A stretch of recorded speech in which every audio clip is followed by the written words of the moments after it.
আমাৰ দলৰ সেই বিধায়কসকল বা মিত্ৰজোঁটৰ যিসকল বিধায়কে তাত চহী কৰাৰ অভিযোগ আনিছে বা চহী কৰিছে নাই কৰা, কি হৈছে, কি পৰিস্থিতিত এই প্ৰস্তাৱটো গৈ বিধানসভা পালেগে, সেই কথাখিনি ৰাইজৰ ওচৰত তেওঁলোকে স্পষ্ট কৰিবৰ বাবে মই এজন দলৰ সাধাৰণ কৰ্মী হিচাপে তেওঁলোকৰ প্ৰতি আহ্বান জনাইছোঁ। কিন্তু মই ব্যক্তিগতভাৱে মই মিয়াৰ বিৰোধিতা কৰোঁ, কাৰণ মই ছাত্ৰ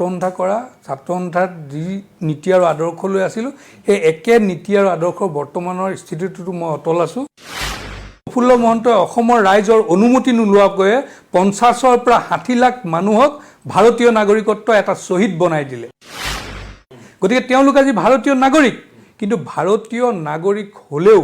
তেখেতসকল কেতিয়াও অসমৰ খিলঞ্জীয়াৰ অধিকাৰ তেওঁলোকে ভোগ কৰিব নোৱাৰিব। সেই ভাৰতীয় নাগৰিকত্ব অসম চুক্তিয়ে তেওঁলোকক বনালে বুলি তেওঁলোকৰ নাতিপুতুকে আমি শংকৰদেৱ কলাক্ষেত্ৰত সোমোৱাই দিম, এইটোতো কেতিয়াও হ'ব নোৱাৰে। এই যিসকল প্ৰব্ৰজনকাৰী মুছলমান, আমি সেইসকলকে মিয়া বা গেদা বুলি আমি বুজোঁ। আজি দেখিছোঁ অসম সাহিত্য সভাটো আজি মিয়াক বৰপীৰা পাৰি বহোৱা হৈছে। অসম সাহিত্য সভা কিহৰ কাৰণে হৈছে? যে অসম সাহিত্য সভা হৈছে অসমৰ জাতি কৃষ্টি সংস্কৃতি আমাৰ ভাষা সাহিত্য চৰ্চা কৰিবৰ কাৰণে, ভাষা সাহিত্যক শক্তিশালী কৰিবৰ কাৰণে আজি তাত মিয়াসকলক লৈ লৈছে সাহিত্য সভাই। জাতীয়তাবাদ এতিয়া আমাৰ আহোম চুতীয়া, কোঁচ কছাৰী, ৰাভা, তিৱা, মিচিং, গাৰো, গৰীয়া, মৰীয়া, দেশী এইসকলক লৈ জাতীয়তাবাদ নে কেৱল এই পূৰ্ববংগীয় মুছলমানখিনিক লৈ পেলাই জাতীয়তাবাদ? আজিৰ দিনত মই অসমৰ দল, সংগঠন, ৰাজনৈতিক দল সকলোৰে প্ৰতি আহ্বান জনাইছোঁ যে যিসকলে নিজকে জাতীয়তাবাদী বুলি কয়, যিবিলাক দল সংগঠনে, যিসকলে নিজকে অসম প্ৰেমী বুলি কয়, যিসকলে নিজকে ভূমিপুত্ৰৰ দল বুলি কয়, মাটিৰ লগত সম্পৰ্ক থকা মানুহ বুলি কয়, সংগঠন বুলি কয়, সেইসকল সংগঠনে প্ৰাথমিকভাৱে তেওঁলোকৰ লগত থকা, তেওঁলোকৰ সংগঠনৰ ভিতৰত সোমাই থকা মিয়াখিনিক অন্ততঃ বাহিৰ কৰি এটা ৰাস্তা মুকলি কৰক। বাংলাদেশী মুছলমানৰ তৃতীয় প্লেটফৰ্মখন, তৃতীয় সংস্কৰণটো হৈছে UDF। গতিকে এই UDF আৰু কংগ্ৰেছে যিটো মিয়া ৰাজনীতি কৰিছে, এই মিয়া ৰাজনীতিত নিশ্চিতভাৱে 10-15টা খাটি মিয়া MLA হৈ আহিব। এতিয়া বহুতে কয় যে মিয়া অঞ্চলবিলাকত অসমীয়া মাধ্যমৰ স্কুল, ডিঙিত গামোচা লয়, ডিঙি কাটা যায় বুলি বাচিবৰ কাৰণেহে মিয়াই ডিঙিত গামোচা লয়।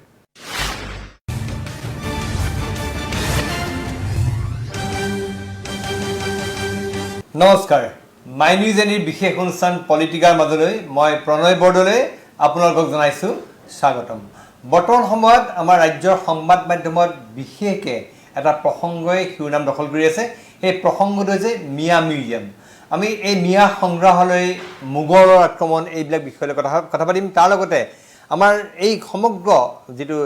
হিন্দুত্ববাদী, হিন্দু মুছলমানৰ ৰাজনীতি, এইবিলাক বিষয়লৈ কথা পাতিম। আজি আমাৰ সৈতে এই বিষয়ে আলোচনা কৰিবলৈ আমাৰ সৈতে ষ্টুডিঅ'ত আছে, তেওঁ হৈছে বৰ্তমান সংখ্যালঘু উন্নয়ন বৰ্ডৰ অধ্যক্ষ, সদৌ অসম ছাত্ৰ সন্থাৰ প্ৰাক্তন শিক্ষা আৰু সাংস্কৃতিক সম্পাদক। তাৰ লগতে তেখেতে আমি যিমান দূৰ জানো তেখেতে অন্য কেইবাটাও ছ'চিঅ' কালচাৰেল সমাজ সাংস্কৃতিক সংগঠনৰ সৈতে জড়িত। আমাৰ সৈতে আছে মমিনুল আৱাল। মমিনুল, মই পুনতে স্বাগতম জনাইছোঁ এই অনুষ্ঠানলৈ। মই পোনে যাব খুজিছোঁ, যেতিয়া এই প্ৰসংগলৈ এতিয়া বিৰাট সৰব হৈ আছে মিয়া মিউজিয়াম। মিয়াসকলৰ কাৰণে ইতিমধ্যে কংগ্ৰেছ দলৰ এজন বিধায়কে তেওঁলোক বিচাৰিছিল যে আমাৰ যিটো শংকৰদেৱ কলাক্ষেত্ৰ, তাত এটা মিয়া মিউজিয়াম, মিয়া সংগ্ৰহালয় হ'ব লাগে। আৰু তেওঁলোকে তেওঁ এই কথাও কৈছে যে ইতিমধ্যে যিখন সমিতিত এই বিষয়ত বিধানসভাৰ সমিতিয়ে এই বিষয়ত অনুমোদন দিছে। কৈছে তেওঁলোকে বিজেপিৰ যিসকল সাংসদ বিধায়ক আছিল তেওঁলোকেও তাত স্বাক্ষৰ কৰিছে। গতিকে কি মানে তাৰপাছতো মই দেখিছোঁ মমিনুল আৱালে যথেষ্ট সৰব হৈ আছে মিয়া সংগ্ৰহালয় সন্দৰ্ভত। মই জানিব বিচাৰিছোঁ মমিনুল আৱাল আৰু লগত দলৰ স্থিতি, বিজেপি। চাওক, প্ৰথম কথা হ'ল যে আজি কেইবাটাও সংবাদ মাধ্যম মোৰ ওচৰত কথা পাতিছে, মোৰ লগত মই তেওঁলোকক সাক্ষাৎকাৰ দিছোঁ। প্ৰথম কথাটো হৈছে যে দলৰ যিকেইগৰাকী বিধায়কৰ কথা কোৱা হৈছে যে এই মিয়া সংগ্ৰহালয়ত তেওঁলোকে সমৰ্থন জনাইছে, সেইটো কোনো মিয়া সংগ্ৰহালয়ত তেওঁলোকে সমৰ্থন জনোৱা নাই। তেওঁলোকৰ কথাটো আছিল যে চৰ চাপৰি অঞ্চলৰ কৃষ্টি সংস্কৃতিৰ কথা, আৰু সেই সম্পৰ্কত মোতকৈ সেই বিধায়কসকলে স্থিতিটো স্পষ্ট কৰি দিলে ভাল, বা 2-4জনে স্পষ্ট কৰিছেও। কিন্তু চৰ চাপৰি অঞ্চলত যে মিয়াই থাকে তেনেকুৱা নহয়। আমাৰ উজনিৰ ফালে যিবিলাক চৰ চাপৰি আছে তাত মিয়া নাথাকে, তাত আপোনাৰ মিচিং ভাই ভনীসকল থাকে বা গোৰ্খাসকল থাকে, তেনেকৈ বিভিন্ন আমাৰ অসমৰ খিলঞ্জীয়া জনগোষ্ঠীৰ লোকসকলো তাত থাকে। সেইটো এটা সুকীয়া বিষয়। এতিয়া বিশেষভাৱে এই যিটো শ্বেৰমান আলীয়ে যিটো কথাটো যিটো উলিয়াইছে যে মিয়া মিউজিয়ামৰ কথা, আচলতে এই যিটো মিয়া মিউজিয়ামৰ চিন্তাটো, এই চিন্তাটো আজি কৰিবলৈ সুযোগ পাইছে কিয় শ্বেৰমান আলীয়ে? কাৰণ শ্বেৰমান আলী যিটো ৰাজনৈতিক দলত আছে, সেই ৰাজনৈতিক দলটোৰ একমাত্ৰ এজেণ্ডা আছিল স্বাধীনোত্তৰ কালত গোপীনাথ বৰদলৈৰ পিছৰ পৰা আমি দেখিবলৈ পাইছোঁ গোপীনাথ বৰদলৈ ডাঙৰীয়া যিটো স্থিতিত আছিল বা গোপীনাথ বৰদলৈ কংগ্ৰেছৰ সেই সময়ৰ যিটো চিন্তা চৰ্চা বা যিটো লক্ষ্য আছিল তাৰ সম্পূৰ্ণ ওলোটা। এতিয়া কি হৈছে যে কোনোবাই মহম্মদ আলী জিন্নাক যিটো প্ৰতিশ্ৰুতি দিছিল, অসমখনক পূৰ্ববংগৰ লগত চামিল কৰাৰ যিটো প্ৰতিশ্ৰুতি দিছিল, সেই প্ৰতিশ্ৰুতিটো পালন কৰিবৰ কাৰণে বৰ্তমানৰ কংগ্ৰেছীসকলে এটা অহৰহভাৱে পৰিকল্পিতভাৱে কাম কৰি আছে। কাৰণ যিখন মঞ্চত শ্বেৰমান আলী আছে, কংগ্ৰেছ দল, আজি কংগ্ৰেছ দলটোৰ যিগৰাকী সভাপতি ৰিপুণ বৰাৰ প্ৰতিক্ৰিয়াটো দেখিলে আপুনি অনুমান কৰিব পাৰিব যে ৰিপুণ বৰাই আচলতে মিয়া অবিহনে ৰিপুণ বৰাৰ ৰাজনৈতিক ভৱিষ্যত অন্ধকাৰ। অৰ্থাৎ এই কংগ্ৰেছ দলটো সম্পূৰ্ণৰূপে এটা মিয়া ৰাজনৈতিক দললৈ ৰূপান্তৰিত হৈছে। মই বুজিলোঁ, ঠিক আছে, আপোনাৰ অভিযোগখিনি সত্য, কিন্তু তাৰ লগতে এই কথাটো সত্য যে বিজেপিৰ যিখন সমিতি আছিল, বিধানসভাৰ সমিতি, এই সমিতিত বিজেপিৰ সদস্যসকল তাত স্বাক্ষৰ কৰিছে। তাত এই কথাটো উল্লেখযোগ্য, শ্বেৰমান আলীয়ে যিটো প্ৰস্তাৱ আনিছে, প্ৰস্তাৱ তেওঁলোকে সহমৰ্মিতা প্ৰকাশ কৰি। মই সেইকাৰণেতো ক'লোঁ যে দলৰ এই বিধায়ক যিসকলে তাত স্বাক্ষৰ কৰিছে বা কৰা নাই, যিসকলৰ নাম ওলাইছে, শ্বেৰমান আলীয়ে যিসকলৰ নাম লৈছে, তেওঁলোকে স্থিতিটো স্পষ্ট কৰা ভাল। মই এজন দলৰ কৰ্মী হিচাপে আমাৰ দলৰ সেই বিধায়কসকল বা মিত্ৰজোঁটৰ যিসকল বিধায়কে তাত চহী কৰাৰ অভিযোগ আনিছে বা চহী কৰিছে নাই কৰা, কি হৈছে, কি পৰিস্থিতিত এই প্ৰস্তাৱটো গৈ বিধানসভা পালেগৈ, সেই কথাখিনি ৰাইজৰ ওচৰত তেওঁলোকে স্পষ্ট কৰিবৰ বাবে মই এজন দলৰ সাধাৰণ কৰ্মী হিচাপে তেওঁলোকৰ প্ৰতি আহ্বান জনাইছোঁ। কাৰণ আপুনি এই কথাটো ক'ব বিচাৰিব যে দলৰ বিধায়কসকলে কোনোবা ক্ষেত্ৰত ক'ৰবাত ভুল কৰিছে? আপোনাৰ দলৰ ভুল শুদ্ধ কি কৰিছে তেওঁলোকে নিজেই গম পাইছে। ভুল কৰিছে স্বাক্ষৰ কৰিছে যদি তেওঁলোকে তাতে স্বাক্ষৰ কৰিছে, মই সেইকাৰণে কৈছোঁ যে আনুষ্ঠানিকভাৱে সেই আটাইকেইগৰাকী বিধায়কে নিজৰ স্থিতিটো ৰাজহুৱা কৰাৰ প্ৰয়োজন আছে, নহ'লে ৰাইজো বিভ্ৰান্ত হৈছে, আমাৰ দলৰ কৰ্মীসকলো কিন্তু বিভ্ৰান্ত হ'ব। এতিয়া আপুনি দলৰ ঊৰ্ধ্বতন কৰ্তৃপক্ষৰ ওচৰত দাবী নজনায় যে এই প্ৰসংগই আচলতে আপোনালোকৰ দলৰ ভাৱমূৰ্তি নষ্ট কৰিছে বা আপোনালোকৰ যিটো মিয়াৰ বিৰুদ্ধাচৰণ কৰি আহিছে তাৰ সেই গোটেই বস্তুটোৰ উল্টা এটা হেৰি হ'ল, কিন্তু আপোনালোকে মানে তেওঁলোকৰ বিৰুদ্ধে ব্যৱস্থা দাবী কৰে। চাওক, ভাৰতীয় জনতা পাৰ্টীত বৰ্তমান আমাৰ 44 লাখ সদস্য আছে। এই 44 লাখৰ ভিতৰত বহু মিয়া সদস্যও আমাৰ দলত আছে বা দায়িত্বটো আছে বহুতবিলাক। গতিকে ভাৰতীয় জনতা পাৰ্টি হিচাপে মিয়া বিৰোধ যে কৰে সেইটো মোৰ মনে নধৰে, কিন্তু মই ব্যক্তিগতভাৱে মই মিয়াৰ বিৰোধিতা কৰোঁ। কাৰণ মই ছাত্ৰ সন্থাত যি নীতি আৰু আদৰ্শ লৈ আছিলোঁ, সেই একে নীতি আৰু আদৰ্শৰ বৰ্তমানৰ স্থিতিটোতো মই অটল আছোঁ। মিয়া মানে কি যিখিনি অবৈধ প্ৰব্ৰজনকাৰী, সেইটো নিশ্চিতভাৱে যিখিনি চাওক, শ্বেৰমান আলীয়ে আজি বৈধতা আনিছে। মই সেইকাৰণে বাৰে বাৰে কওঁ যে প্ৰফুল্ল কুমাৰ মহন্ত ডাঙৰীয়াই অসমৰ মানুহক নজনোৱাকৈ ছাত্ৰ সন্থাৰ সভাপতি হিচাপে 15 আগষ্ট 85 চনত যিখন চুক্তিত স্বাক্ষৰ কৰিলে, সেই চুক্তিখন এখন আত্মঘাতী চুক্তি হিচাপে পৰিগণিত হৈছে আজিৰ দিনত। কাৰণ প্ৰফুল্ল মহন্তই অসমৰ ৰাইজৰ অনুমতি নোলোৱাকৈ 50-ৰ পৰা 60 লাখ মানুহক ভাৰতীয় নাগৰিকত্ব এটা শ্বহীদ বনাই দিলে। গতিকে তেওঁলোক আজি ভাৰতীয় নাগৰিক, কিন্তু ভাৰতীয় নাগৰিক হ'লেও তেখেতসকল কেতিয়াও অসমৰ খিলঞ্জীয়াৰ অধিকাৰ তেওঁলোকে ভোগ কৰিব নোৱাৰিব। আজি যিটো অসম চুক্তিৰ 6 নম্বৰ দফা আছে, এই 6 নম্বৰ দফাটোৰ সম্পৰ্কত আমি যেতিয়া মানে কি কয় আমাৰ মতামত জনাইছিলোঁ। ঠিক আছে মমিনুল লাল, মই এই কথা জানিব বিচাৰিছোঁ যে 71 চনৰ পূৰ্বে যিসকল আহিছিলে পূৰ্ববংগীয় মূলৰ, সেইসকলক অসম চুক্তি অনুসৰি অসমৰ বা ভাৰতৰ নাগৰিক বুলি ইতিমধ্যে সকলো পক্ষে মানি লৈছিলে। এতিয়া আপুনি সেইসকল মিয়া বুলি ক'ব নকয় আপুনি ক'লে যে প্ৰব্ৰজনকাৰী আপুনি আপোনাৰ মিয়াৰ সংখ্যা হ'ল অবৈধ প্ৰব্ৰজনকাৰী সেইসকলো মিয়া প্ৰব্ৰজন নহয় মিয়া হয়নে নহয় 1971 চনৰ আগত অহাসকলক অসম চুক্তিয়ে ভাৰতীয় নাগৰিকত্ব দিছে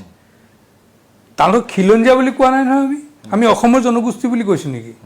আৰু সেইটো আমি ক'ব নোৱাৰোঁ ভাৰতীয় নাগৰিকত্ব দিছে ভাৰতীয় নাগৰিক হ'ব পাৰে তেওঁলোক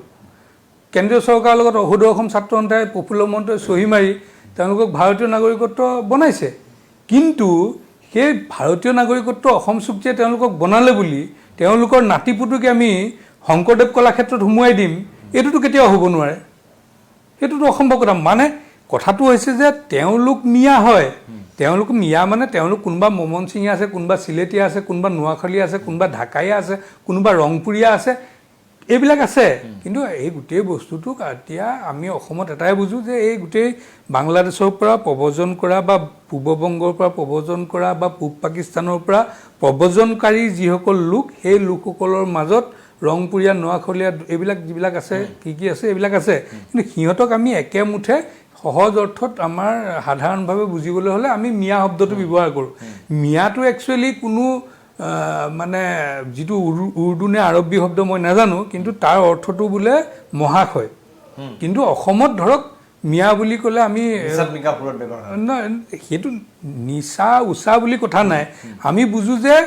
এই যিসকল প্ৰব্ৰজনকাৰী মুছলমান আমি সেইসকলকে মিয়া বা গেদা বুলি আমি বুজোঁ সেইটো মানুহে বুজে কিন্তু তাৰ আচল অভিধানিক অৰ্থটো কি আছে এইটো এটা সুকীয়া কথা কিন্তু অসমৰ মানুহে পূৰ্ববংগৰ পৰা প্ৰব্ৰজন কৰা মমনসিঙীয়া চিলেটীয়া নোৱাখালীয়া ঢাকাইয়া ৰংপুৰীয়া তেওঁলোকে যি ভাৰতীয় নাগৰিক হয় নহয় সেইটো বেলেগ কথা কিন্তু সেই মানুহখিনিক বুজাবলৈ এই মিয়া শব্দটো ব্যৱহাৰ কৰে আজি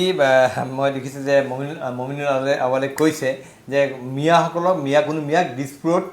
সোমাব দিয়া নহ'ব কিন্তু ইয়াৰ পূৰ্বেতো এনেকুৱা পূৰ্ববংগীয় মূলৰ বহু বিধায়ক ইতিমধ্যে বিধায়ক হ'ল মন্ত্ৰী হ'ল বহুবিলাক নহয় এটা কথা চাব মই চাইছোঁ যে অসম চুক্তি হোৱাৰ পিছৰ যিখিনি অৱস্থা সময় পৰিৱেশ আমি দেখিছোঁ যে আমি দেখিলোঁ আমি কওঁ IMTT আইনখন আমাৰ জাতিৰ প্ৰতি এটা ধ্বংসকাৰী এখন আইন আছিল কলা আইন আছিল আমি আন্দোলন কৰিছিলোঁ কিন্তু প্ৰফুল্ল মহন্তই যেতিয়া দ্বিতীয়বাৰ চৰকাৰ বনাইছিল তেতিয়া IMTT আইন বনোৱা মানুহটোক আব্দুল মুহিম মুজুমদাৰক প্ৰফুল্ল মহন্ত ডাঙৰীয়াই মন্ত্ৰীসভাত স্থান দিছিল এইটো কেনেকুৱা স্থিতি আজি প্ৰফুল্ল মহন্ত ডাঙৰীয়াক অসমৰ ৰাইজে মুখ্যমন্ত্ৰী কিয় পাতিছিল মুখ্যমন্ত্ৰী পাতিছিল প্ৰব্ৰজনৰ দ্বাৰা অসমীয়া জাতি ক্ষতিগ্ৰস্ত হৈছে প্ৰফুল্ল মহন্তৰ নেতৃত্বত অসম আন্দোলন হৈছে সেই আন্দোলনৰ নাম আছিলে জাতীয় অস্তিত্ব ৰক্ষা আন্দোলন আজি জাতিৰ অস্তিত্ব ৰক্ষা আন্দোলন কৰা মানুহজন অসমৰ মুখ্যমন্ত্ৰী হ'ল মুখ্যমন্ত্ৰী হৈ IMTT আইনৰ স্ৰষ্টাজনক তেওঁৰ মন্ত্ৰীসভাত ল'লে এইটো কেনেকুৱা এনেকুৱা দ্ব্যৰ্থবোধক স্থিতি আজি দেখিছোঁ অসম সাহিত্য সভাটো আজি মিয়াক বৰপীৰা পাৰি বহোৱা হৈছে আজি অসম সাহিত্য সভাত এই মিয়া মানুহ আছে মই নাম নকওঁ কিন্তু এইটো কেনেকুৱা কথা অসম সাহিত্য সভা কিহৰ কাৰণে হৈছে যে অসম সাহিত্য সভা হৈছে অসমৰ জাতি কৃষ্টি সংস্কৃতি আমাৰ ভাষা সাহিত্য চৰ্চা কৰিবৰ কাৰণে ভাষা সাহিত্যক শক্তিশালী কৰিবৰ কাৰণে আজি তাত মিয়াসকলক লৈ লৈছে সাহিত্য সভাই এইটো কেনেকুৱা কথা আজি ধৰক AJP গঠন হৈছে আজি বৰপেটা জিলাৰ যিজন আহ্বায়ক তেওঁলোকে দিছে কিবা চৰকাৰ বুলি এজনক সেইজনটো পুৰা 100% খলাবন্ধা চৰৰ খাটি মিয়া গতিকে জাতীয়তাবাদটো মানে কি জাতীয়তাবাদ এতিয়া আমাৰ আহোম চুতীয়া কোঁচ কছাৰী ৰাভা তিৱা মিচিং গাৰো গৰিয়া মৰিয়া দেশী এইসকলক লৈ জাতীয়তাবাদ নে কেৱল এই পূৰ্ববংগীয় মুছলমানখিনিক লৈ পেলাই জাতীয়তাবাদ কি কৰিব বিচাৰিছে গতিকে মই সেইকাৰণে আহ্বান জনাইছোঁ আজিৰ দিনত মই অসমৰ দল সংগঠন ৰাজনৈতিক দল সকলোৰে প্ৰতি আহ্বান জনাইছোঁ যে যিসকলে নিজকে জাতীয়তাবাদী বুলি কয় যিবিলাক দল সংগঠনে যিসকলে নিজকে অসম প্ৰেমী বুলি কয় যিসকলে নিজকে ভূমিপুত্ৰৰ দল বুলি কয় মাটিৰ লগত সম্পৰ্ক থকা মানুহ বুলি কয় সংগঠন বুলি কয় সেইসকল সংগঠনে প্ৰাথমিকভাৱে তেওঁলোকৰ লগত থকা তেওঁলোকৰ সংগঠনৰ ভিতৰত সোমাই থকা মিয়াখিনিক অন্তত বাহিৰ কৰি এটা ৰাস্তা মুকলি কৰক এটা আদৰ্শ দেখুৱাওক দিছপুৰত সোমাব নিদিওঁ বুলি কৈছে নহয় মই কৈছোঁ দিছপুৰত সোমাব নিদিওঁ কাৰণ 2021 যিটো নিৰ্বাচন হ'ব নিশ্চিতভাৱে এই নিৰ্বাচনত এই যিটো মিয়া পলিটিক্স আৰম্ভ কৰিছে কংগ্ৰেছ আৰু UDF লগ লাগি UDFটো হৈছে অসমত আনুষ্ঠানিকভাৱে মিয়াৰ তৃতীয় সংস্কৰণ প্ৰথমতে আছিলে আমচু তাৰপিছত আহিলে UMF 85ত আৰু এই বাংলাদেশী মুছলমানৰ তৃতীয় প্লেটফৰ্মখন তৃতীয় সংস্কৰণটো হৈছে UDF গতিকে এই UDF আৰু কংগ্ৰেছে যিটো মিয়া ৰাজনীতি কৰিছে এই মিয়া ৰাজনীতিত নিশ্চিতভাৱে 10-15টা খাটি মিয়া MLA হৈ আহিব আৰু এই খাটি 10-15টা মিয়া ইনক্লুডিং চেয়াৰমান আলী ইহঁতক যেতিয়া ইলেকশ্যন জিকি আহিব তেতিয়া নিশ্চিতভাৱে মই অসমৰ ৰাইজলৈ আহ্বান জনাম মই ৰাইজক নিমন্ত্ৰণ দিম মই আহ্বান জনাম আৰু কোনো নগলেও মই অকলে যাম গণতান্ত্ৰিকভাৱে এইকেইটা মানুহক দিছপুৰত সোমোৱাত মই বাধা প্ৰদান কৰিম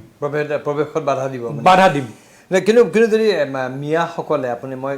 এটা যুক্তিৰ খাতিৰ কৰিছে মিয়াসকলে যদি অসমীয়া ভাষা সংস্কৃতি আঁকোৱালি ল'ব বিচাৰে তেওঁলোকক আপুনি বাধা দিব তেওঁলোকক আঁতৰাই ৰখাটো উচিত হ'ব নহয় এটা কথা চাওক এই মিয়া মানুহবিলাকে যে বহুতে কয় যে মিয়া অঞ্চলবিলাকত অসমীয়া মাধ্যমৰ স্কুল ডিঙিত গামোচা লয় ডিঙি কাটা যায় বুলি বাচিবৰ কাৰণেহে মিয়াই ডিঙিত গামোচা লয় আৰু যে স্কুলবিলাক যে অসমীয়া স্কুলবিলাক যে পাতিছে এই পথাবিলাক কি আমাৰ যেনেকৈ গুৱাহাটী চহৰৰ মাজত যে ইংৰাজী স্কুলবিলাক আছে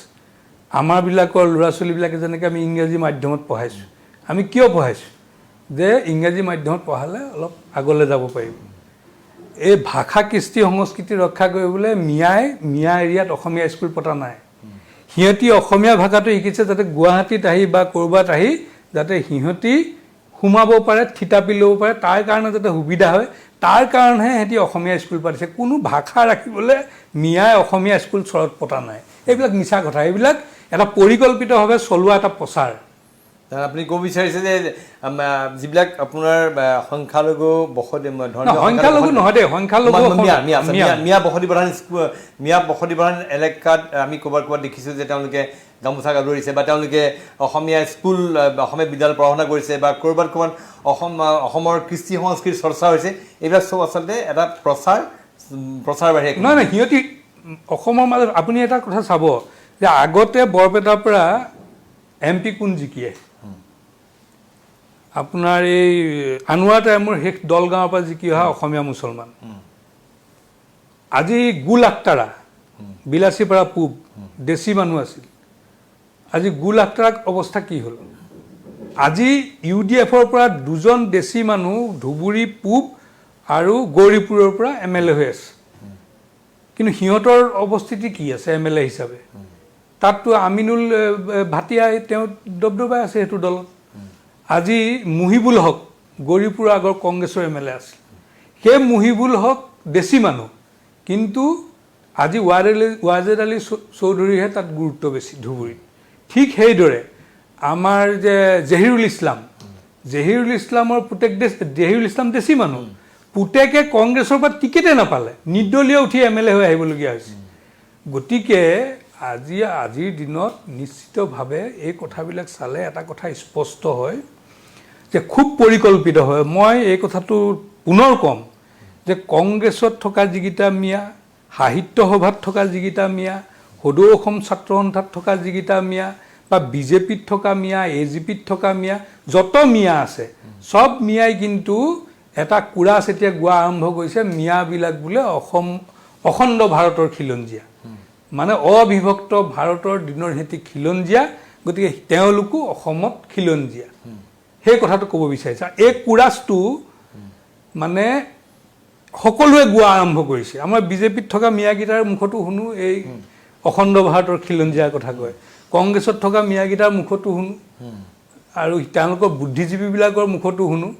অসমত এতিয়া মানে বাংলাদেশী মিয়াগিটা বোলে অখণ্ড ভাৰতৰ খিলঞ্জীয়া এই অৱস্থা এতিয়া পাইছেগৈ গতিকে এই সময়ত আমি কৈ আছোঁ যে মেৰুকৰণ যিটো কয় BJPৰ প্ৰতি অভিযোগ দিয়ে মই এতিয়া আজি BJPৰ দলৰ এজন মেম্বাৰ বুলি কোৱা নাই মই এজন অসমৰ মানুহ হিচাপে মুমিনুল লাল হিচাপে মই কথাখিনি কৈছোঁ এটা কথা চাব যে মেৰুকৰণ কাক কয় আজি বদৰুদ্দিন আজমলে কয় যে অসমৰ চব মুছলমান এক হ'ব লাগে BJPক ৰুধিবৰ কাৰণে মুছলমানটো কি এটা ধৰ্মীয় কথা ক'লে আমি মেৰুকৰণটো বিচাৰোঁ BJPয়ে আমি নিশ্চিতভাৱে বিচাৰোঁ মেৰুকৰণ বিচাৰোঁ কাৰ মাজত ধৰ্মীয়ভাৱে নহয় আমি মেৰুকৰণ বিচাৰোঁ অসমৰ যিখিনি জনগোষ্ঠী তাত ধৰ্মৰ কথা নাই আহোম চুতীয়া কোঁচ কছাৰী কোনোবা এজন আহোম তেওঁ খ্ৰীষ্টানো ঠিক আছে মমিনুল আউল মই বুজিলোঁ কথাটো কিন্তু এতিয়া মমিনুল আউলৰ বিৰুদ্ধেও বহুতে বহুত ধৰণৰ কথা কয় মমিনুল আউলক বহুতে ক'ব বিচাৰে যে তেওঁ মুছলমান নহয় তেওঁ মুছলমান সেই কাৰণ এটা বিজেপিক বহুতে ক'ব বিচাৰে যে এটা হিন্দুত্ববাদী হিন্দু ধৰ্মীয় সংখ্যালঘু সাম্প্ৰদায়িক দল বহুতৰ অভিযোগ আৰু তাত মমিনুল আউলৰ নিচিনা এজন ব্যক্তি তাত সোমাই আছে আৰু খুব কম সংখ্যক নেতাইহে বিজেপিত স্থান লাভ কৰিছে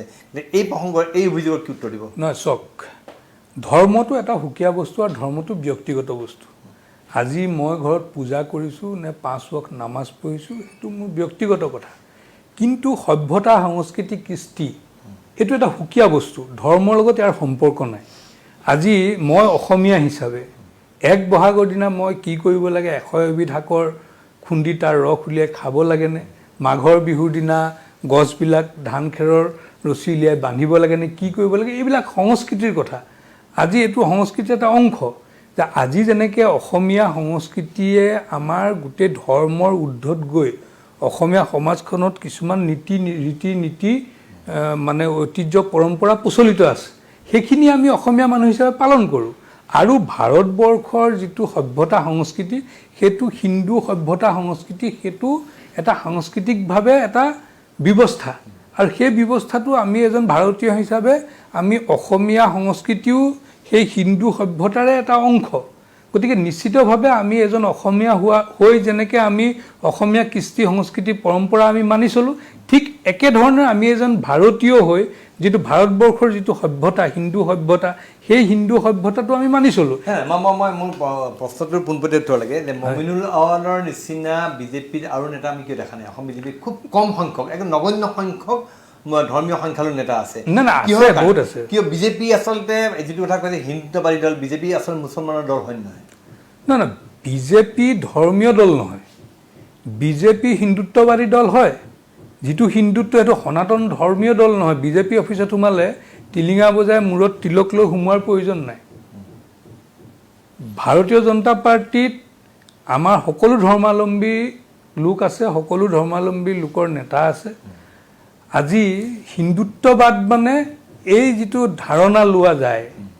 সেইটো ধাৰণা হিন্দুত্ববাদ নহয় হিন্দুত্বটো এটা হ'ল সভ্যতা নাই বুজিলোঁ কিন্তু যেতিয়া উগ্ৰ হিন্দুত্ববাদীসকলে যেতিয়া মুছলমানৰ বিৰুদ্ধে বিশুদ্ধ প্ৰকাশ কৰি বিভিন্ন বক্তব্য প্ৰকাশ কৰে তেতিয়া সেই সময়ত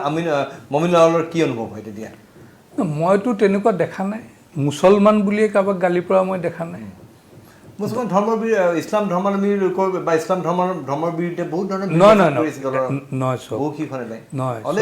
নহয় চব হিন্দু ধৰ্ম সম্পৰ্কতো সনাতন ধৰ্মৰ সম্পৰ্কতো বিভিন্ন ধৰণে বিভিন্নজনে বক্তব্য দি থাকে আৰু অসমতো এনেকুৱা হৈছে যে ধৰ্মৰ বিষয়ক লৈ কোৰাণৰ চূড়া সম্পৰ্কত বা কোৰাণৰ আয়াত সম্পৰ্কত অভিযোগ দিয়া আমি দেখিছোঁ কিন্তু মোৰ কথাটো হৈছে যে কোৰাণৰ সম্পৰ্কত যিটো মানে ভুল ব্যাখ্যাৰে যিবিলাক অভিযোগ অনা হৈছে এইবিলাকৰ সম্পৰ্কত অসমত বহুত ধৰ্মীয় সংগঠন আছে নহয় বহুত কাৰী আছে বহুত কাজী আছে বহুত মুফতি আছে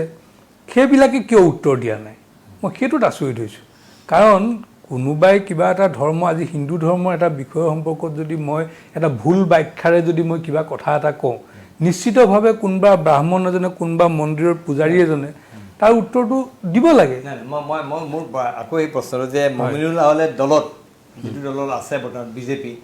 মমিনুল আউলে নিজেও কৈছে বিজেপি এটা হিন্দুত্ববাদী দল হয় তেওঁলোকৰ ধৰ্মৰ সংজ্ঞাত বেলেগ হিন্দুত্ববাদী কিন্তু এই দলটোত থাকি কেতিয়াবা আপুনি অকলশৰীয়া অনুভৱ নকৰেনে বা কেতিয়াবা এই দলটোত থাকি আপুনি নিৰাপত্তাহীন কেতিয়াবা অনুভৱ নকৰেনে মই এই প্ৰসংগত এইকাৰণে কৈছোঁ যে আপোনালোকৰ ধৰ্মীয় সংখ্যালঘু ভালেসংখ্যক লোকে কৈছে যে বিজেপিৰ নেতৃত্বত তেওঁলোক সুৰক্ষিত নহয় তেনেকুৱা এটা মনোভাৱ হৈ আছে সেই প্ৰসংগত এজন মুছলমান ইছলাম ধৰ্মী লোক হয় আপোনাৰ কি অনুভৱ আপোনাৰ মনৰ অনুভৱ কি জানিব বিচাৰে মই আপোনাক এটাই উত্তৰটো দিম কংগ্ৰেছৰ যেতিয়া অসমত শাসন আছিল তেতিয়া আপোনালোকৰ নিশ্চয় মনত আছে এমাহৰ মূৰে মূৰে দুমাহৰ মূৰে মূৰে 15 দিনৰ মূৰে মূৰে BTADতে হওক কাৰ্বি আংলঙতে হওক ডিমা হাছাওতে হওক কটা মৰা মানুহ শুই থাকোঁতে এই বালাপাৰা মই নিজে গৈছিলোঁ তাত বালাপাৰাত মানুহ ঘৰত শুই থাকোঁতে শোৱা পাতিত গুলিয়াই থৈ গৈছে বিছনাৰ ফাকে তুলিত মাজেদি তেজ গৈ বিছনাৰ তলত তেজৰ ডুঙা বান্ধি আছে মই নিজ চকুৰে চাই আহিছোঁ কংগ্ৰেছৰ দিনত কিন্তু সেই তেনেকুৱা ঘটনাবোৰ হৈ আছিল আজি ভাৰতীয় জনতা পাৰ্টিৰ চৰকাৰ অসমত হোৱাৰ পিছত তেনেকুৱা কোনো ধৰণৰ ঘটনা সংখ্যালঘুৱে মুখামুখি হ'বলগীয়া হোৱা নাই গতিকে আপুনি কেতিয়াও দলত অকলশৰীয়া অনুভৱ নকৰে মইতো নিৰাপত্তা অনুভৱ কৰোঁ আৰু মই নিৰাপত্তা অনুভৱ কৰোঁ কাৰণ ভাৰতীয় জনতা পাৰ্টীৰ অসমৰ যিসকল ভূমিৰ লগত সম্পৰ্ক থকা মাটিৰ লগত সম্পৰ্ক থকা যিবিলাক শক্তি আজি চাওক এই চৰকাৰ অহাৰ পিছত ৭০ বছৰে কংগ্ৰেছে মাটি ভেটি দি সত্ৰলৈকে বাংলাদেশী মুছলমানক সংস্থাপিত কৰিলে তাৰ বিপৰীতে এইখন চৰকাৰে এই ১,০০,০০০ খিলঞ্জীয়া ভূমিপুত্ৰক মাটিৰ পট্টা দিলে আৰু ১ লাখক দিব মই বুজিলোঁ কিন্তু আপুনি এগৰাকী অসমীয়া মুছলমান আৰু আমি পূৰ্বতে আপোনাৰ অসমীয়া মুছলমানসকলৰ যিবিলাক দল সংগঠন আছে তেওঁলোকে দীৰ্ঘদিন ধৰি তেওঁলোকে বঞ্চনা উপেক্ষাৰ অভিযোগ আনিছে বিভিন্ন সময়ত আনকি যেতিয়া দলৰ নিৰ্বাচনৰ সময়ত প্ৰাৰ্থিত্ব প্ৰদানৰ ক্ষেত্ৰতো সদায় অসমীয়া মুছলমানলোকক প্ৰায়ে উপেক্ষিত কৰা খুব কম অসমীয়া মুছলমান লোকৰ জনপ্ৰতিনিধি আছে কিন্তু তাৰ বিপৰীতে যিসকল মিয়া মুছলমানে হওক বা পূৰ্ববংগীয় মূলৰ যিসকল মুছলমান তেওঁলোকে কংগ্ৰেছতো কথাই ক'বই নালাগে কংগ্ৰেছৰ কথা সুকীয়া কংগ্ৰেছত প্ৰতিটো ৰাজনৈতিক দলত তেওঁলোকে অগ্ৰাধিকাৰ পাই আহিছে বুলি আপোনালোকৰ ফালৰ পৰা অভিযোগ আহিছে গতিকে আপুনি সেই বিষয়ত কি ক'ব আপোনালোকৰ বৰ্তমান যিখন দল যিটো চৰকাৰ এই চৰকাৰখনে অসমীয়া মুছলমানসকলক যোগ্য মৰ্যাদা দিছে নাই নহয় চাওক যোগ্য মৰ্যাদা দিছে কিন্তু এটা কথা চাব আপুনি যে আজি যিবিলাক বিধানসভা সমষ্টি এটা দেখিছোঁ যে এইটো ক'লে বিজেপি বা কংগ্ৰেছ বা UDF বা AGP বুলি মই নকওঁ ৰাজনৈতিক দলবিলাকে যিটো জনগোষ্ঠীৰ মানুহৰ সংখ্যা অধিক থাকে তেনেকুৱা জনগোষ্ঠীৰ মানুহক এতিয়া ধৰক আমাৰ গোলাঘাটত চুতীয়া জনগোষ্ঠীৰ সংখ্যাটো আটাইতকৈ বেছি গতিকে সকলোবিলাক CPM CPI পৰা আৰম্ভ কৰি যিমানবিলাক ৰাজনৈতিক দলে প্ৰাৰ্থিত্ব দিয়ে সেই সম্প্ৰদায়ৰ পৰাই দিয়ে ঠিক তেনেকৈ ধৰণে এটা অসমীয়া মুছলমানবিলাক কি হৈছে আজি ধৰক উজনি অসমত যিখিনি অসমীয়া মুছলমান আছে আটাইতকৈ সৰ্বাধিক অসমীয়া মুছলমান থকা বিধানসভা সমষ্টিটো হৈছে শিৱসাগৰ সদৰটো ঠিক সেইদৰে বিভিন্ন ক'ৰবাত 20,000 ক'ৰবাত 25,000 ক'ৰবাত 10,000 ক'ৰবাত 12,000 এনেকৈ আছে ঠিক নামনি অসমতো তেনেকৈ হাজোত আছে ধৰক ৰঙিয়াত আছে এনেকৈ আছে আৰু বাকী দেশী উপেক্ষিত নহয় আচলতে নাই হোৱা এইখন চৰকাৰে এই অসমীয়া মুছলমানখিনিক অধিক শক্তিশালী কৰিবৰ কাৰণেহে চিন্তা চৰ্চা কৰি তেনেকুৱা ধৰণৰ কামত আগবাঢ়িবৰ কাৰণে প্ৰচেষ্টা গ্ৰহণ কৰিছে আপোনালোকে চাব যে এই যে যিটো মানে নামনি অসমৰ দেশীসকল আৰু বাকী গৰীয়া আৰু মৰীয়া আৰু চাহ জনগোষ্ঠী জলহা এইকেইটা জনগোষ্ঠীক যদি আমি সাংবিধানিকভাৱে অসম চুক্তিৰ 6 নম্বৰ দফা অনুসৰি আমি যদি নিৰাপত্তা প্ৰদান কৰিব পাৰোঁ তেতিয়াহ'লে নিশ্চিতভাৱে আমি পূৰ্বৰ অসমখন আমি ঘূৰাই পাম কিন্তু আপোনালোকৰ যি দলৰ কথা কৈছে এই দলটোত বিজেপি আপুনি কৈছে যে বিজেপি হিন্দু মুছলমান খ্ৰীষ্টান ধৰ্মী সকলো লোকৰ দল কিন্তু তাত এজন মাত্ৰ মুছলমান জনপ্ৰতিনিধি কিহৰ কাৰণে আৰু ইছলাম ধৰ্মীৰ কোনো লোকে তাত আপোনালোকৰ প্ৰাৰ্থী টিকেট নাপায় বা কোনো টিকেটটো নোপোৱা নহয় টিকেট দিছে আমাৰ জিকিব নোৱাৰে কিয় ইছলাম ধৰ্মী লোকৰ বিশ্বাস আস্থা নহয় চাওক এতিয়া আপুনি চাব যে যিবিলাক এতিয়া যিবিলাক মুছলিম মানুহ মই অকল মিয়া এৰিয়াৰ কথাই কোৱা নাই হ'ল গোটেই সামগ্ৰিকভাৱে গোটেই ইছলামধৰ্মী যিসকল লোক আছে এইসকলৰ মনত বিজেপি সম্পৰ্কত কিছুমান ভ্ৰান্ত ধাৰণা আছে আৰু এই কথাটো মানুহবিলাকৰ মাজত এটা বিশেষ চক্ৰই প্ৰচাৰ কৰি থাকে আৰু এতিয়া আজি কিছুদিনৰ পৰা এটা কথা মই লক্ষ্য কৰিছোঁ যে মানে ইছলামধৰ্মী যিসকল লোক আছে সেই লোকসকলে এটা বিশ্বমুখী ইছলামিক চিন্তাৰে তেওঁলোক প্ৰভাৱান্বিত হৈছে যিটো অসমীয়া জাতিটোৰ কাৰণে অতি দুৰ্ভাগ্যৰ কথা তাৰমানে মই এই কথাটো ক'ব বিচাৰিছোঁ যে আজি ধৰক অসমীয়া মুছলমানৰ মাজত বিয়া বাৰু বা যিবিলাক ব্যৱস্থা থাকে তাত যেনেকৈ দৰা ঘৰৰ পৰা গৈ পোৱাৰ লগে লগে কইনা ঘৰ তামোলৰ বটা দি মান ধৰা হয় বা গামোচা এখন দিয়া ধৰা হয় এই কামবিলাক কৰা হয় কিন্তু লাহে লাহে দেখিছোঁ এনেকুৱা কাম কাজবিলাক পৰিৱৰ্তে এটা বেলেগ ধৰণৰ চিন্তা মানুহৰ মাজলৈ আহিছে। এইটো অসমীয়া জাতিৰ কাৰণে মই ভাবোঁ অতি দুৰ্ভাগ্যৰ কথা। মই সামৰিব লাগিব আপোনাক শেষত আকৌ সুধিছোঁ যে মমিনুল আৱাল মুছলমান নহয়, ইছলাম ধৰ্মী নহয়, এই অভিযোগৰ কি উত্তৰ দিব আপুনি? না, মই মোৰ ধৰ্ম হিচাপে মই এজন গোড়া ইছলাম ধৰ্মী মানুহ। মই 5 ওয়াক্ত নামাজ পঢ়োঁ, ৰোজা ধৰোঁ, ইছলামত যিখিনি কাম নীতি নিৰ্দেশনা আছে সেইখিনি মই কৰোঁ। আৰু গোষ্ঠী হিচাপে মই বংশ হিচাপে মোৰ বংশ হৈছে চৈয়দ বংশ, গোষ্ঠী হিচাপে মই গৰীয়া জনগোষ্ঠী, আৰু জাতি হিচাপে মোৰ অসমীয়া জাতি, নাগৰিক হিচাপে মই ভাৰতীয় নাগৰিক। এইটোৱে মোৰ পৰিচয়। ঠিক আছে, সুন্দৰ ব্যাখ্যা। এতিয়া আপুনি কওক, ইছমাইল হুছেইন আন্দোলনে মই এজন ব্যক্তিগত ইছমাইল হুছেইন, তেওঁ অসমীয়া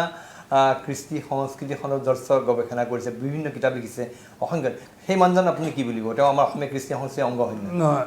তেওঁ অংগ হয় নহয় বেলেগ কথা, কিন্তু ইছমাইল হুছেইন এজন মমনচিঙীয়া মানুহ, তেওঁৰ জনগোষ্ঠীটো মমনচিঙীয়া। তেওঁক আমি আদৰি ল'ব লাগে, নহয় আদৰি ল'ব লাগে নে গতিয়াব লাগে সেই কথাটো মই নকওঁ, কাৰণ সাহিত্য সভাইটো তেওঁক আদৰি লৈছেই।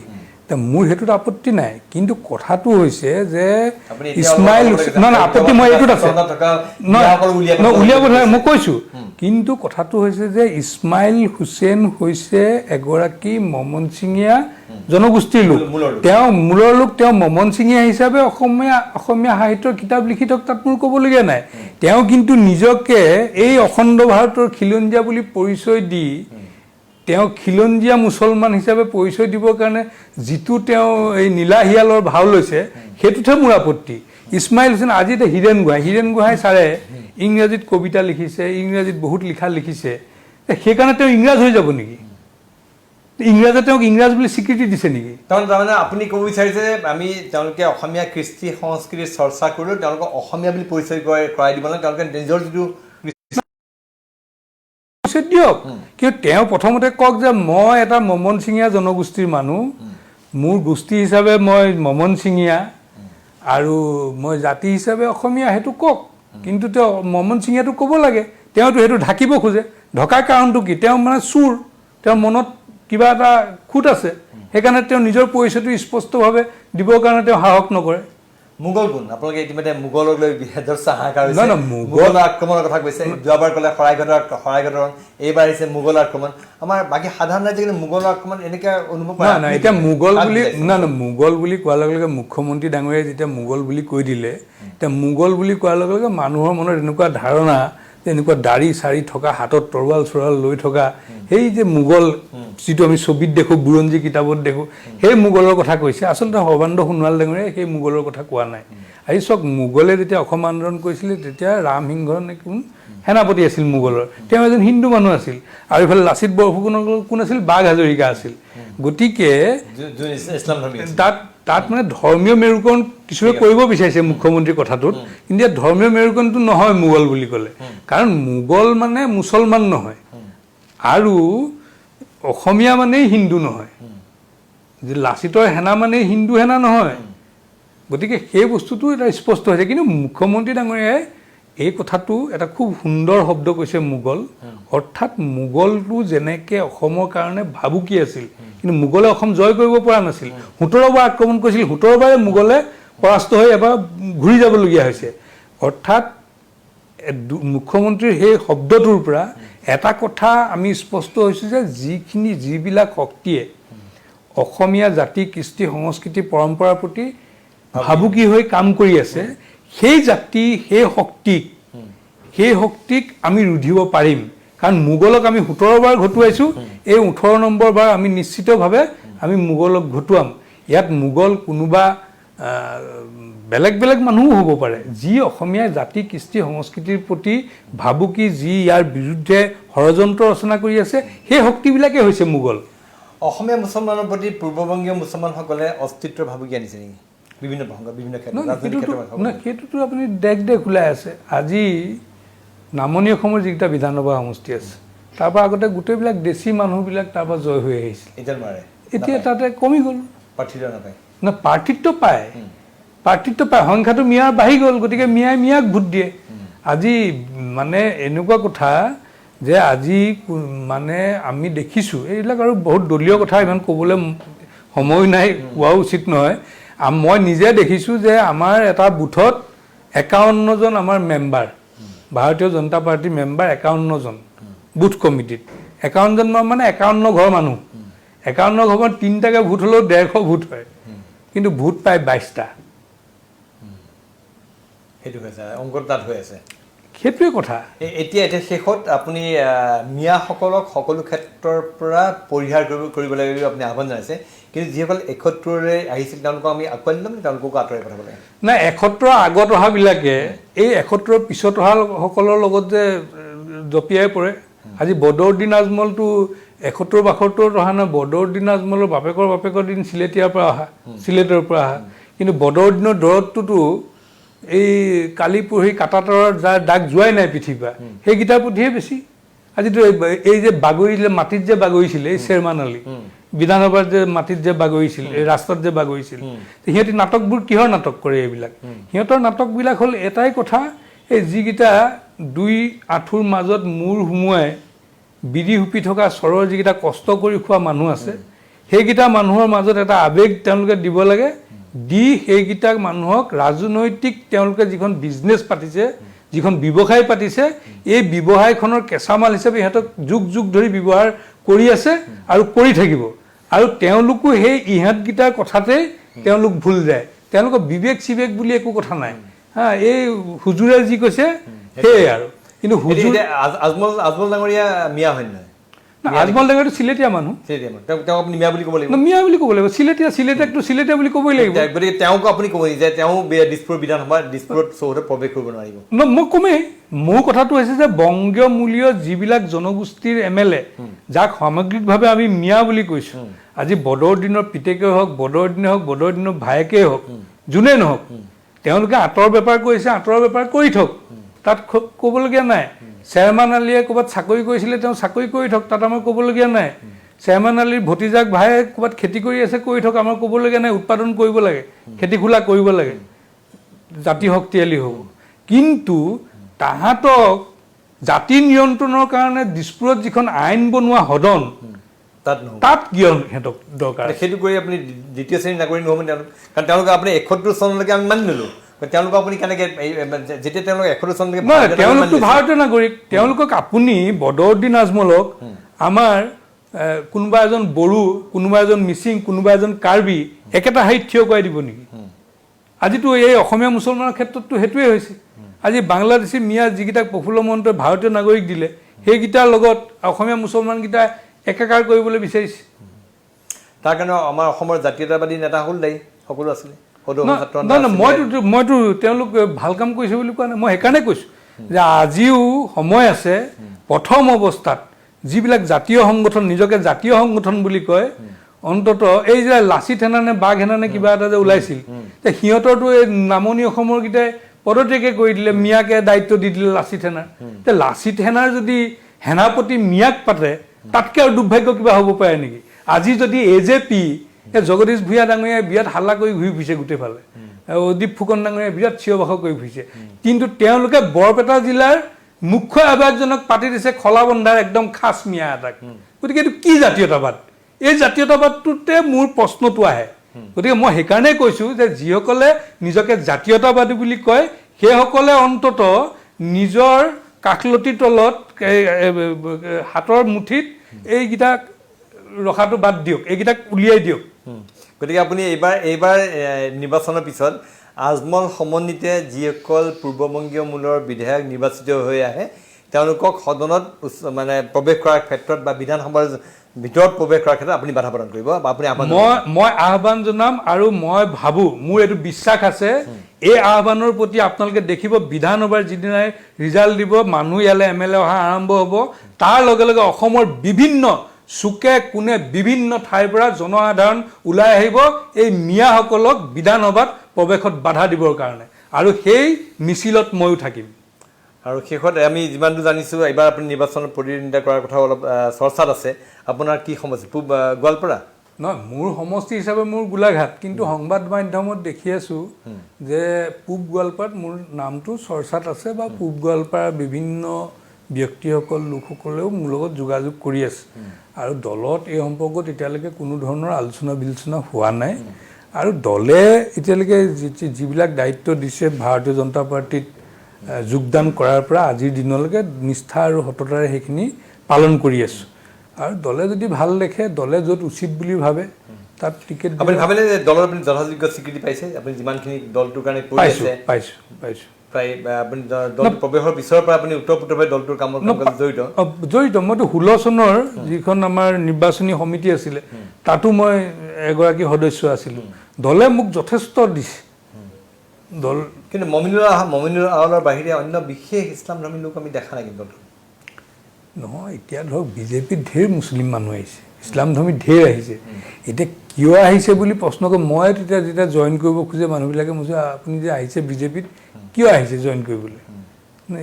কি কাৰণে জইন কৰিব আহিছে নাই বিজেপিটো ভাল লাগিছে মই কিয় ভাল লাগিছে ভাল লগা কথা এটা কওকচোন যে বিজেপি আপুনি কিয় ভাল লাগিলে নহয় আৰু চৰকাৰ আছে মই বোলো তাৰমানে চৰকাৰ আছে সুবিধাটো ল'বলৈ আহিছে চৰকাৰ যদি নাথাকে তেতিয়া গুচি যাব নে কি তেতিয়া মুখে মাতিব নোৱাৰে সেইসকল অধিকাংশ মিয়া এইবিলাকতো থাকেই আৰু আপোনালোকে এটা সময়ততো আমবাৰীটো একেবাৰে লুঙি বিৰিৰ উৎপাতততো মানুহ থাকিব নোৱাৰা হৈছিল যি হওক সেয়া আছিলে মমিনুল আউলৰ ভাষ্য তেখেতে মিয়া সন্দৰ্ভত যথেষ্ট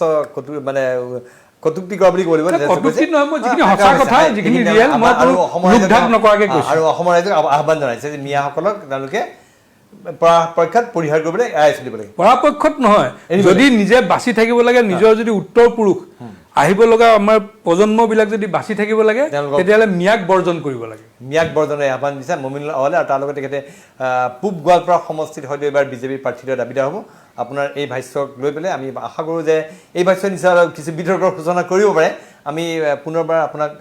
আজি এই অনুষ্ঠানত অংশগ্ৰহণ কৰাৰ ধন্যবাদ জ্ঞাপন কৰি আমাৰ এই বিশেষ অনুষ্ঠান পলিটিকাৰ মাজৰ পৰা মই প্ৰণয় বৰদলৈ ভিডিঅ' জাৰ্নেলিষ্ট আছিক আৰু হেমন্তৰ সৈতে বিদায় দিছোঁ নমস্কাৰ